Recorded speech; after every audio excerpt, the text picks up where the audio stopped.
Question है वो हमारे पास है a sequence of function whose domain is the set of natural number और a subset of the natural number is called. तो ये एक डेफिनेशन उसने पूछी हुई थी, तो इसका जो ऑप्शन आपका करेक्ट था वो सीक्वेंस ऑफ फंक्शन जो है इसका करेक्ट ऑप्शन था। नेक्स्ट एमसीक्यूज हमारे पास क्वेश्चन नंबर 2 है सिनोनिम ऑफ मेंटोरी। ठीक है, मेंटोरी, तो इसका जो सिनोनिम है वो आपने बताना है। तो मेंसिंग ऑप्शन, बेलफुल, थ्रेटनिंग, वार्निंग, एडमिनोरिटी। जो इसका एग्जैक्ट ऑप्शन था वो एडमिनोरिटी था। ठीक है, अगर पेपर में इन पांचों में से कोई भी ऑप्शन था तो वो आपने सेलेक्ट किया तो वो आपका करेक्ट ऑप्शन है। जो है मेरा जो एक्सपीरियंस है वो आपका जो है एडमिनोरिटी जो है आपका ऑप्शन दिया गया होगा, वहाँ पे आपने इसको सेलेक्ट करना था। क्वेश्चन नंबर 3 हमारे पास है value of G on earth. तो जी की वैल्यू आपने बतानी है ऑन अर्थ। तो जो इसकी वैल्यू है वो आपके पास 9.81 मीटर फी सेकंड जो है आपकी ये जी की वैल्यू है। बाज़ दफ़ा ये 1 नहीं भी लिखा आता तो आपने परेशान नहीं होना, अगर 9.8 भी लिखा हो तो आपका करेक्ट होगा। बस आपने यूनिट को साथ चेक करना है कि यहाँ आपके पास 2 होना चाहिए।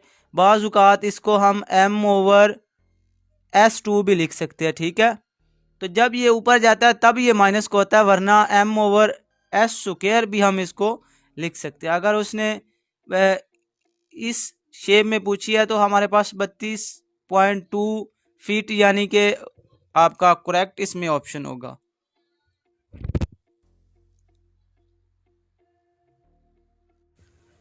क्वेश्चन नंबर 4 हमारे पास है which colour is in the centre of rainbow. तो जो जो सेंटर वाला कलर है यानी मिडल आप कह सकते हैं, आपको पहले पता होना चाहिए। ये नीचे बल्कि एमसीक्यूज दिया हुआ है how many colours of a rainbow. तो सबसे पहले ये आपको पता होना चाहिए कि रेनबो में कितने कलर्स होते हैं, जिसको हम सिंपल अल्फाज में कौसे कज़ा कहते हैं। ठीक है, तो उसमें आपके पास जो है कितने कलर्स होते हैं, तो वो आपके पास 7 कलर्स होते हैं। पहले आपको ये पता होना चाहिए, फिर इसकी अरेंजमेंट का पता होना चाहिए। सबसे पहले आपके पास रेड होता है, फिर ऑरेंज होता है, फिर येलो, फिर ग्रीन, फिर ब्लू, फिर रेड गो, फिर वॉलेट। तो इसकी अरेंजमेंट का फिर आपको पता हो, तो अरेंजमेंट के हिसाब से उसने पूछा सेंटर वाला कलर। ठीक है, तो फर्स्ट पे 3 है, एंड पे 3 है, तो सेंटर वाला आपका ग्रीन है, तो आपका ग्रीन ऑप्शन करेक्ट है। और इसमें से एक एमसीक्यूज लाजमी आना है आपका पेपर में, असिस्टेंट के पेपर में लाजमी एक एमसीक्यूज पूछा जाएगा। तो ये नाम भी अच्छे से याद कर लें। आपको ये पता होना चाहिए कि रेनबो में कितने कलर्स होते हैं, कौन से नंबर पे कौन सा कलर आता है, ये आपने अच्छे से याद कर लेना है। नेक्स्ट क्वेश्चन हमारे पास है question number 6 what is the colour of sun. वो कहता है कि जो सन का कलर है वो आप बताएं वो कौन सा है।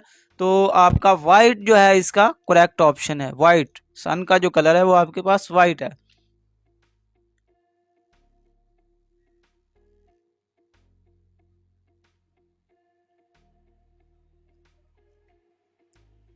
क्वेश्चन नंबर 7 गरम्पनी century is located in.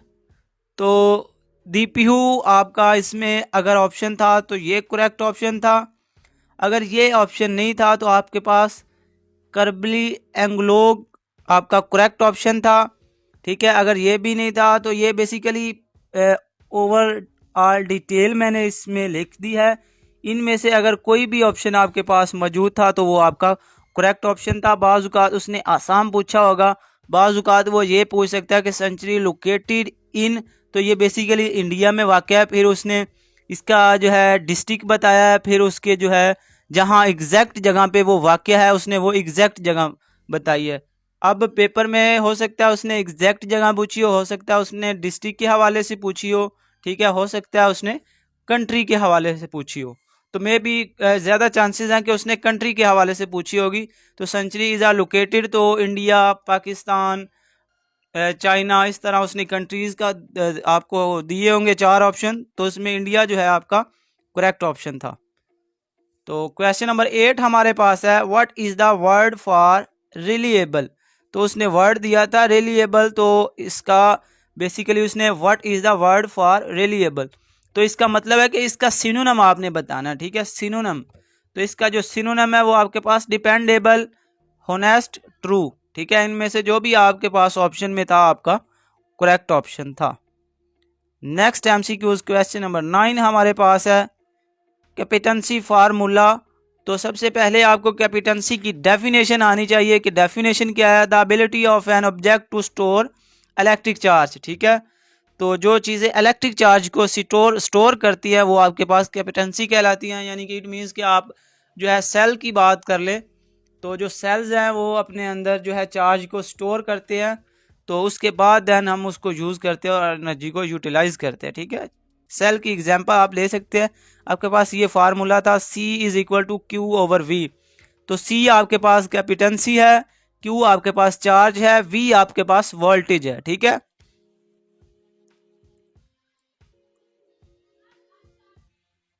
Number 10 आपके पास है what is parallel plate capacitance formula. तो पैरेलल प्लेट कैपेसिटेंस का फार्मूला अब आपने बताना है, वो आपके पास C is equal to E यानी कि एब्सोल्यूट A ओवर D जो है आपका करेक्ट ऑप्शन है। तो A आपके पास एरिया है, D आपके पास डिस्टेंस है, और ये जो है E टाइप इसको परमिटिविटी कहते हैं, ठीक है, रिलेटिव परमिटिविटी। तो ये आपके पास फार्मूला है पैरेलल प्लेट का। तो नेक्स्ट एमसीक्यू क्वेश्चन नंबर 11 हमारे पास which country is situated in north of Pakistan. तो पाकिस्तान के नॉर्थ में जो कौन सी कंट्री है वो आपके पास चाइना जो है इसका करेक्ट ऑप्शन है। अब इससे मज़ीद जो एमसीक्यूज साथ साथ पूछे जा रहे हैं, तो वो आपके पास वो पूछ सकता है कि चाइना का जो कैपिटल है वो आपके पास क्या है। तो बीजिंग जो है चाइना का कैपिटल है। नेक्स्ट इससे एमसीक्यूज आ सकता है कि चाइना की जो करेंसी है वो क्या है आपके पास। तो युआन जो है चाइना की आपके पास करेंसी है। उसके बाद वो ये भी पूछ सकता है कि सेकंड जो है largest country by area wise वो कौन सी है। तो वो भी आपके पास चाइना जो है second largest country by population है। फर्स्ट जो है आपके पास इंडिया है, ठीक है, और सेकंड जो है वो आपके पास चाइना है। Next MCQs question number 12